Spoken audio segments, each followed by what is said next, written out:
Hello students, icon স্কুলে স্বাগত। আমরা পদার্থবিজ্ঞান বোর্ড প্রশ্ন সলিউশন করছি। যশোর বোর্ড 2017 সালের প্রশ্ন 11 অধ্যায়ের বর্তনী ও জলবিদ্যুৎ অধ্যায়ের প্রশ্ন। দেখো এখানে একটা বর্তনী দেখা যাচ্ছে। এই বর্তনীটার উপরে ভিত্তি করে ওই বোর্ডে যে প্রশ্নগুলো আসছে সেটা আমি ক আর খ আর এখানে তুলে নিই, গ আর ঘ তুলছি, এবং ওইটার রিলেটেড আমি আরেকটা প্রশ্ন গ নম্বর দিয়ে তুলছি। তো এই তিনটা প্রশ্নে বোর্ডে আসছিলো আসলে এই দুইটা, গ আর ঘ। গ নম্বর বোর্ডে আসেনি, কিন্তু এইটাও আমি সলভ করব। এই ধরনের প্রশ্ন প্রায়ই বোর্ডে আসে যে R1 R2 এবং R4 রোধের মধ্য দিয়ে তড়িৎ প্রবাহ কোন রোধের মধ্য দিয়ে কতটুকু কারেন্ট যাচ্ছে এটা বের করতে বলছে। তো গ নম্বর প্রশ্নটা আমরা প্রথমে সলভ করবো। বর্তনীর তুল্যরোধ। বর্তনীর তুল্যরোধ প্রায়ই পরীক্ষায় আসে। তো তুল্যরোধ আমরা কীভাবে বের করবো? আমাদের দেখতে হবে যে কোন রোধগুলো অনুক্রমিকে আছে আর কোন রোধগুলো সমান্তরালে আছে। তো এইটার জন্য আমি একটা সহজ বুদ্ধি দিই। মনে করো এই পয়েন্টগুলো, প্রত্যেকটা পয়েন্টকে আমি যদি চিহ্নিত করি, এটা মনে করো এ বিন্দু, তাহলে এখান থেকে এই পর্যন্ত কোনো রোধ কিন্তু নাই, তাহলে আমার এটাও এ বিন্দু, এবং এই প্রান্ত মনে করো এটা পুরোটা এ। এরপরেই কিন্তু দেখো একটা রোধ আছে, রোধের পরে তাহলে পরের বিন্দুটা আমার হবে বি বিন্দু। এটাও বি বিন্দু, এটাও বি বিন্দু। এখানে আর কোনো রোধ নাই, এই জায়গাটুকু রোধ আছে কি নাই? পার হয়ে আসো, এইটা হলো আমার সি বিন্দু। ওই হিসাবে এটাও সি বিন্দু, এটাও সি বিন্দু, এটাও সি বিন্দু। কারণ এইটুকুর মধ্যে আর কোনো রোধ নাই, বুঝতে পারতেছো? তারপর এই দিক দিয়ে আসো, এদিকে পার হয়ে আসো, এইখানে এইটা কিন্তু ডি বিন্দু, ঠিক আছে? আবার এই দিক দিয়ে পার হয়ে আসো, এইখানে এই যে এই দিক দিয়ে আসো, এটা যদি ডি বিন্দু হয় এখানে কিন্তু এটাও ডি বিন্দু হবে, কারণ এখানে আর এই দুই বিন্দুর মধ্যে আর কোনো রোধ নাই। এটা ই বিন্দু, এটা সি বিন্দু ধরছি, তাহলে এটাও মনে করো সি বিন্দু, কারণ এখান থেকে এই পর্যন্ত কোনো রোধ নাই। তো এই যে এ বি সি ডি বিন্দুগুলো আমি লিখলাম, এগুলো কিন্তু তোমাদের লিখতে হবে না, আমি জাস্ট বোঝানোর জন্য এগুলো এইভাবে লিখছি। কি বুঝাবো আমি বুঝাবো যে কোন রোধটা অনুক্রমিকে আছে আর কোন রোধটা সমান্তরালে আছে।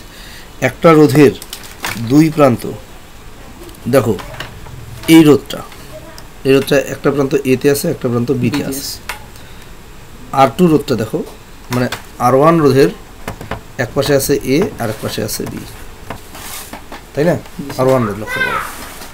R2 রোধের খেয়াল করো, R2 রোধের এখানে R2 রোধের এক প্রান্ত আছে কি বি।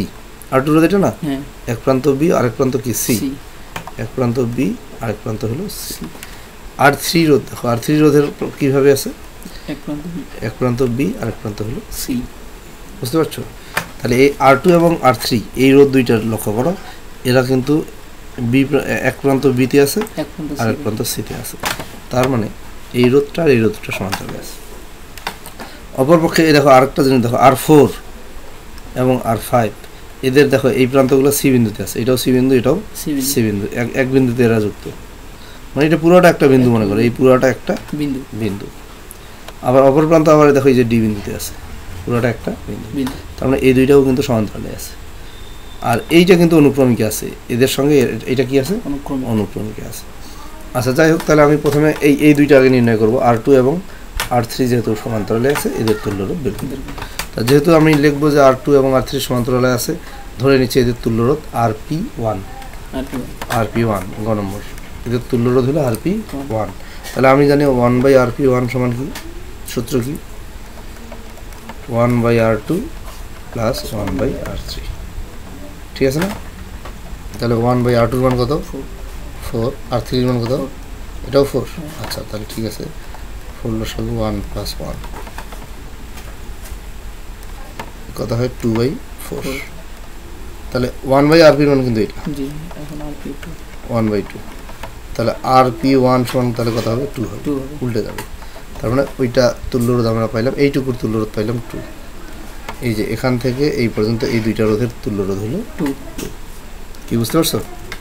আচ্ছা, এখানে আমি তুল্যরোধ পেলাম। এখন এই দুইটার তুল্যরোধ বের করবো, R4 এবং R5, এটাও যেহেতু সমান্তরালে আছে, তাহলে এটার তুল্যরোধ মনে করো RP2, এটা আমি RP1 ধরছি, এটা RP2 ধরবো। তাহলে 1/RP2 সমান কত হবে, 1/R4 প্লাস 1/R5।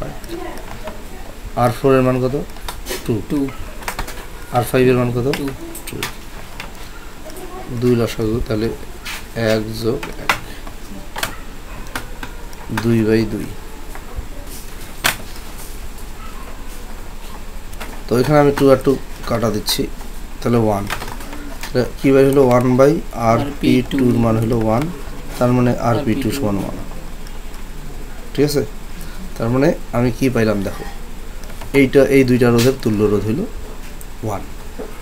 বুঝতে পারছো, এরা সমান্তরালে আছে, এদের তুল্য রোধ হলো 1। এখন এই r1 রোধ, এই দুইটার তুল্য রোধ rp1, এই দুইটার তুল্য রোধ হলো rp2, এরা কিন্তু অনুক্রমিকে আছে।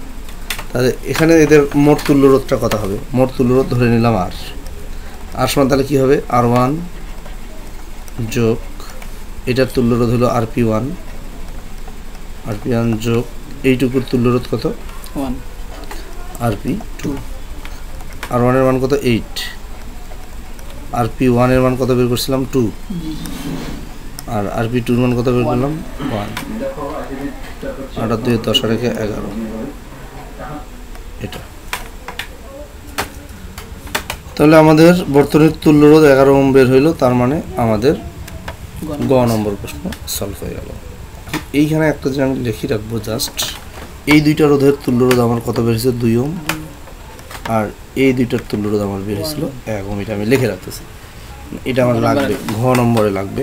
তো আমি ঘ নম্বর আগে সলভ করবো না, আমি উ নম্বরটা আগে সলভ করবো, উ করে তারপরে ঘ করবো, কারণ উ নম্বরের মানগুলো এখানে আমার লাগবে, কাজে লাগবে। এই জন্য ও নম্বরটা সলভ করে তারপরে খ নম্বর সলভ করব। দেখো ও নম্বর প্রশ্নটাতে বলছে r1 r2 এবং r4 রোধের মধ্য দিয়ে কি পরিমাণ তড়িৎ প্রবাহিত হবে। তো আমি প্রথমে আসলে বর্তনীর মোট প্রবাহটা আগে বের করব, বর্তনীতে মোট কি পরিমাণ কারেন্ট যাচ্ছে সেইটা আগে বের করব। তো আমরা প্রথমে যেটা করব সেটা হলো বর্তনীর মোট প্রবাহটা বের করব, মানে মোট কতটুকু কারেন্ট যাচ্ছে। একটা জিনিস খেয়াল করো, মোট কারেন্টটা কিন্তু এই দিক দিয়ে গিয়ে এইখানে গিয়ে কিন্তু দুই ভাগ হবে, দুই ভাগ হওয়ার পরে এইখানে এই বিন্দু সি বিন্দুতে একত্র হবে, হয়ে এখানে আবার দুই ভাগ হবে। দেখো এখানে এই পুরো জিনিসটা কিন্তু একটাই বিন্দু আমরা ধরতে পারি, এখানে গিয়ে একটা এই দিক দিয়ে আসবে আর একটা এই দিক দিয়ে যাবে, গিয়ে কিন্তু আবার এইখানে আসে এক বিন্দুতে মিলিত হবে।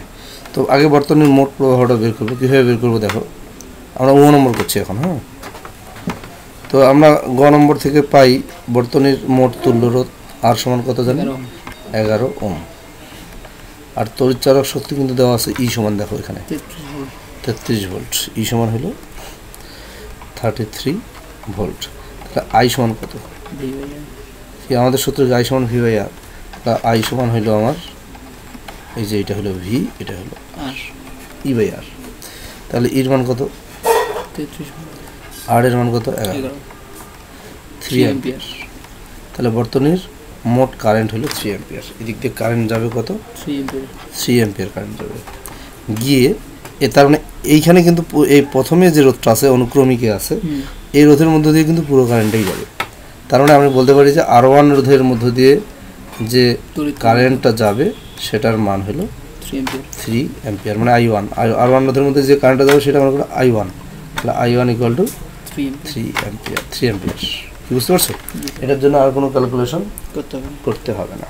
বর্তনীর মোট প্রবাহটাই কিন্তু পুরো কারেন্টটাই কিন্তু i1 এর মধ্যে দিয়ে যাবে। তারপর এইখানে গিয়ে কারেন্টটা ভাগ হবে, এইখানে গিয়ে কারেন্টটা কী হবে ভাগ হবে। এখন কোন দিকে কতটুকু যাবে এটা আমাদেরকে বের করতে হবে। এবং যদিও আমাদেরকে r1 r2 এবং r4 এর কথা বলছে, আমরা সবগুলো রোধের মতো দিয়ে কত কারেন্ট যাবে এটা বের করবো, কারণ এই জিনিসটা আমাদের খুব লাগবে, কাজে লাগবে। তো লক্ষ্য করো, কারেন্টের মান বাইর করতে গেলে আই সমান কি ভি বাই আর না, ভি বাই আর। তো এখন দেখো এখানে এই r2 রোধের ক্ষেত্রে আমার কিন্তু রোধটা দেওয়া জানাই আছে, শুধু ভি এর মানটা জানা নেই। এই r2 রোধের উভয় প্রান্তে যে বিভব পার্থক্যটা কত সেটা কিন্তু আমরা জানি না। এই বিভব পার্থক্যটা যদি আমরা বের করতে পারি, উভয় রোধের দুই প্রান্তে বিভব পার্থক্য কত, তাহলেই কিন্তু আমরা এই সূত্র ব্যবহার করে কারেন্টের পরিমাণটা বের করতে পারবো। তার মানে এই বিন্দু এবং এই বিন্দুর বিভব পার্থক্যটা আমাদেরকে আগে বের করতে হবে। কি বুঝতে পারছো কীভাবে বের করবো? প্রথমে দেখো এখানে যে কারেন্ট যাচ্ছে, এদিক দিয়ে কী পরিমাণ কারেন্ট যাচ্ছে 3 অ্যাম্পিয়ার, কারেন্টের পরিমাণ I =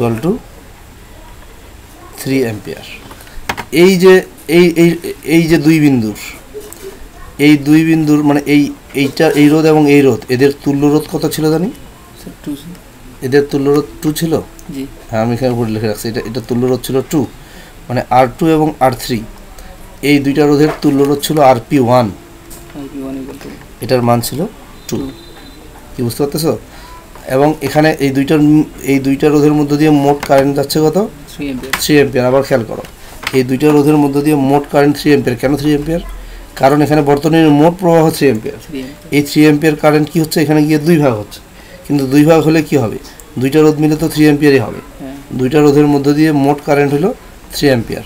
তার মানে এই দুইটা রোধকে আমরা একটা রোধ হিসেবে বিবেচনা করি। একটা রোধ, এই দুইটা রোধ মনে করো একটা রোধ। সেই রোধের মধ্যে দিয়ে কত কারেন্ট যাচ্ছে? 3 অ্যাম্পিয়ার। ঠিক আছে, এবং সেই রোধের মানটা কত?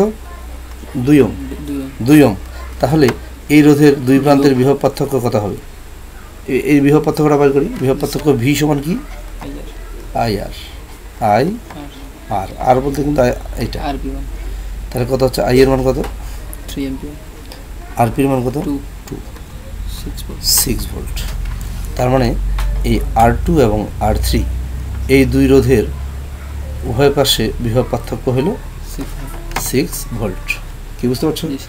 আচ্ছা, বিভব পার্থক্য যখন 6 ভোল্ট হলো, এখন আমরা তাহলে এই রোধের মধ্যে দিয়ে এখন কত কারেন্ট যাবে? এই রোধের মধ্যে দিয়ে কত কারেন্ট যাবে? দেখো, এই R2 রোধেরও দুই পাশে বিভব পার্থক্য 6 ভোল্ট, R3 রোধেরও দুই পাশে কিন্তু বিভব পার্থক্য 6 ভোল্ট। কারণটা হলো এই রোধগুলো এখানে একই বিন্দুতে যুক্ত আছে, এখানেও একই বিন্দুতে যুক্ত আছে, এখানেও একই বিন্দুতে যুক্ত আছে। তাহলে এখন R2 রোধের মধ্যে দিয়ে যে কারেন্ট যাবে, কারেন্ট I2 সমান কি? E/V/R2। ঠিক আছে? ভি হলো দুই পাশের বিভব পার্থক্য হলো ভি কত? দুই পাশের বিভব পার্থক্য মান 6, আর এটা হলো 4, 1.5 অ্যাম্পিয়ার। কি বুঝতে পারছেন? তার মানে R2 রোধের মধ্যে কারেন্ট যাবে 1.5 অ্যাম্পিয়ার। তাহলে এখন R3 রোধের মধ্যে দিয়ে কত কারেন্ট যাবে? এটা হলো মনে করো I3। এই যে এই রোধটার মধ্যে দিয়ে, এই রোধটার মধ্যে দিয়ে কত কারেন্ট যাবে সেটাকে আমরা I3 ধরলাম। এটারও সূত্র কি? V/R3। ঠিক আছে, ভির মানটা কত? 6, আর R3 এর মান হলো 4, এটা হলো 1.5। লক্ষ্য করো, এই রোধের মধ্যে দিয়ে যাচ্ছে 1.5 অ্যাম্পিয়ার, এটার মধ্যে দিয়েও যাচ্ছে 1.5 অ্যাম্পিয়ার। দুইটার যোগফল কত? 1.5 যোগ করো 3 অ্যাম্পিয়ার। তার মানে এই দুইটা রোধের মধ্যে দিয়ে মোট কারেন্ট কিন্তু 3 অ্যাম্পিয়ার। কারণ 3 অ্যাম্পিয়ার কারেন্ট এসে এখানে দুই ভাগ হয়েছে। কি বুঝতে পারছো? এখন আমরা বের করব এই রোধগুলোর মধ্যে দিয়ে কত কারেন্ট যায়। এই যে R4 রোধ এবং R5, এই রোধ এবং এই রোধ কীভাবে বের করব? ওই একইভাবে। আচ্ছা, এখানে কিন্তু মোট কারেন্ট দুইটা রোধের মধ্যে দিয়ে মোট কারেন্ট কিন্তু 3 অ্যাম্পিয়ার। মোট কারেন্ট যাবে কত? 3 অ্যাম্পিয়ার।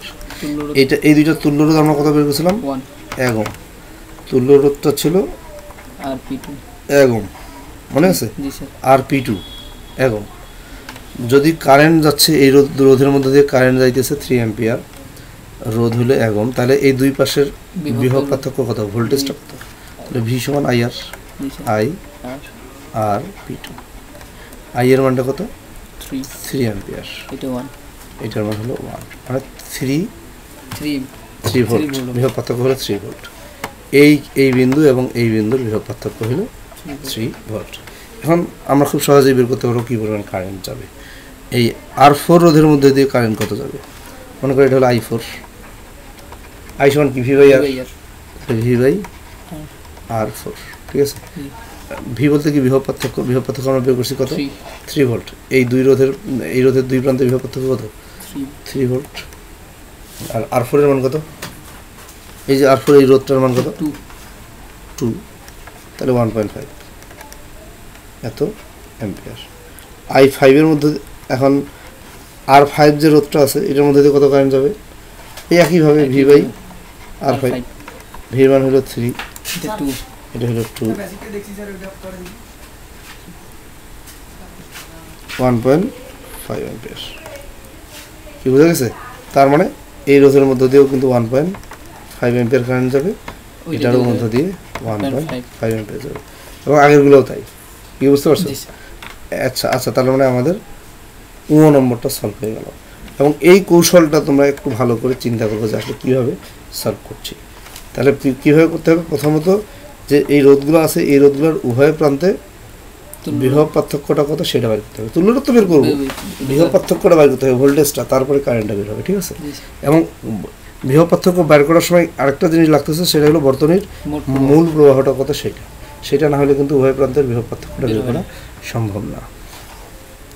যাই হোক, তাহলে এখন আমরা চলে যাব ঘ নম্বরে।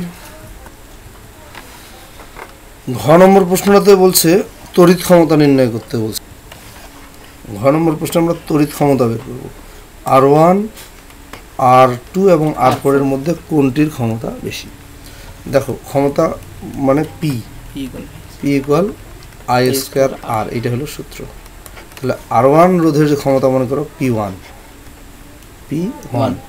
সমান কি হবে I1 স্কয়ার R1, ঠিক আছে। তাহলে P রোধের ক্ষেত্রে এখানে কারেন্ট কত যাচ্ছে, এই প্রথম রোধটার মধ্যে দিয়ে কারেন্ট কত যাবে 3 অ্যাম্পিয়ার। এই যে কারেন্টের পরিমাণটা কিন্তু আমরা বের করছি মূলত ও নম্বরে, এই জন্য কিন্তু আমি ও নম্বরটা আগে সলভ করে তারপরে ঘ নম্বরে যাচ্ছি। আর আগে যদি আমি ঘ নম্বর করতাম তাহলে ওখানে কিন্তু কারেন্টের পরিমাণ বের করতে হইতো।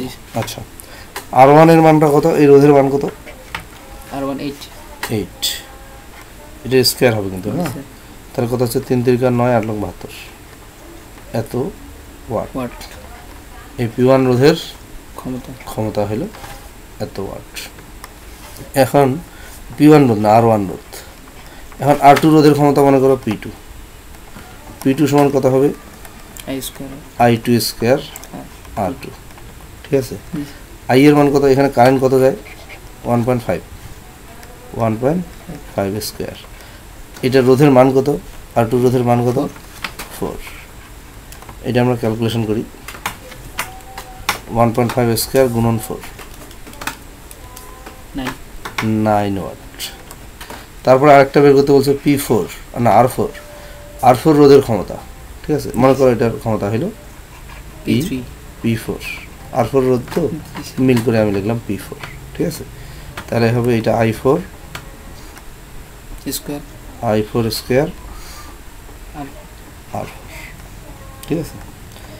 তো I4 এর মান কত, এখানে কারেন্ট কতটুকু যায় এই দিক দিয়ে 1.5 অ্যাম্পিয়ার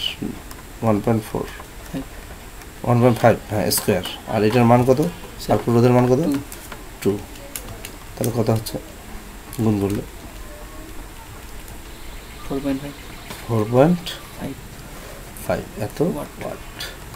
তাহলে কার তড়িৎ ক্ষমতা সবচেয়ে বেশি P1, মানে তার মানে R1 রোধের ক্ষমতা সবচেয়ে বেশি। কি বুঝতে পারছো, কোনো সমস্যা আছে কি? আচ্ছা।